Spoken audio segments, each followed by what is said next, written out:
Daily ലൈഫിൽ നമുക്ക് ഇന്ന് ഒരു നിമിഷം കുവൈറ്റിലെ പ്രവാസികളോടൊപ്പം ആയിരിക്കാം.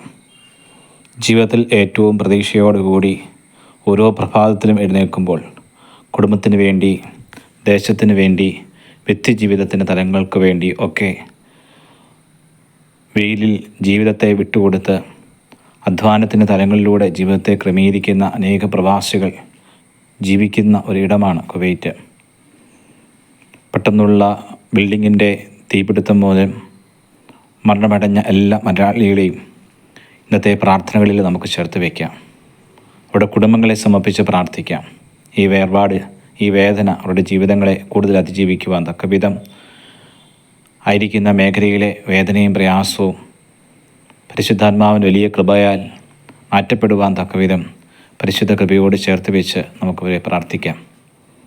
തുടർന്നുള്ള അവരുടെ ജീവിതത്തിൻ്റെ ആയിട്ടുള്ള മേഖലകൾ, ആയിരിക്കുന്ന മേഖലയിലെ തലങ്ങളൊക്കെ കൂടുതൽ അനുഗ്രഹമായി രീതിയിൽ ക്രമീകരിക്കപ്പെടുവാൻ തക്കവിധം ഇന്നത്തെ പ്രാർത്ഥനയിൽ നമുക്ക് ഒരു നിമിഷം കുവൈറ്റ് പ്രവാസികളെ സമർപ്പിച്ച് പ്രാർത്ഥിക്കാം.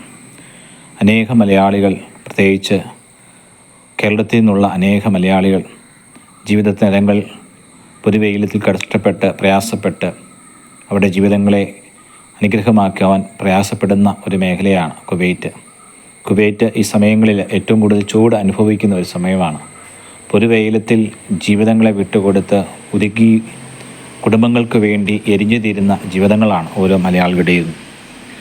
ഓരോ മലയാളികളെയും ഇന്നത്തെ പരിശുദ്ധമായ നമ്മുടെ പ്രാർത്ഥനകളിൽ നമ്മൾ ചേർത്ത് വയ്ക്കുമ്പോൾ, പ്രത്യേകിച്ച് മരണമടഞ്ഞ എല്ലാ മക്കളെയും പരിശുദ്ധമായ ഇന്നത്തെ പ്രാർത്ഥനകളിൽ നമുക്ക് ചേർത്ത് വെച്ച് പ്രാർത്ഥിക്കാം.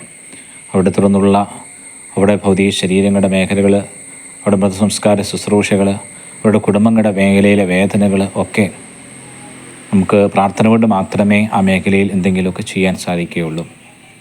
പ്രാർത്ഥന കൊണ്ട് ആ കുടുംബങ്ങളെ ബലപ്പെടുത്താം. സാന്നിധ്യം കൊണ്ട് നമുക്ക് കഴിയാവുന്ന ശുശ്രൂഷകൾ ആ മേഖലയിൽ നമുക്ക് ചെയ്യാം.